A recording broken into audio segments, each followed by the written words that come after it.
Hello again, my name's Gabe Zona. Well, Western journalism has an interesting little article on Christie. And the title is Christie Tries to Salvage Relationship with Major GOP Donor. Well, what the article talks about is Christie sort of stepped into it big time. Yeah, he was speaking before a gathering of Republican Jewish coalition members. And this was what took place last week. And he described the nation's Judea and Samaria region as quote-unquote occupied territories. Dumbass. Well, needless to say, that didn't sit too well with the Jewish folks. And apparently there's a gentleman by the name of Sheldon Adelson who is a Republican donor. And in 2012, he contributed over $40 million. And needless to say, I don't think he was overly impressed with the comment that Christie made. Because when you say that the territories, occupied territories, that means that it belonged to somebody else. It never did. Nobody has more right to that land than the Jews. Christie obviously wasn't aware of that, you know.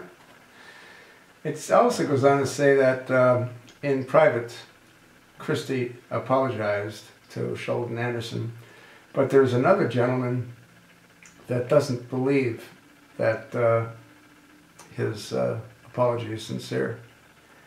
And he goes on to say that Christie is either not bright enough to understand the difference, or he did understand the difference, and he's not a friend of Israel. Actually, what he said was, or he is hostile to Israel. Either way, Klein, as the other individual, said that he's very uncomfortable. I think Christie shot himself in both feet. He shot himself with the bridge incident. I don't believe for a moment that he didn't order that to take place, the detour on that bridge. And the fact that he went ahead and he had an internal investigation done, that's like having Eric H. Holder investigate Eric H. Holder. The Justice Department won't do a good job. Look at what's happened with the IRS. Yeah, Christie, I think,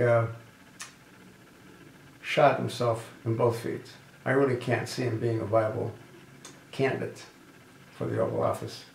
It's amazing how a couple little words, and a couple of little words followed by a couple of stupid decisions, can destroy someone's opportunity,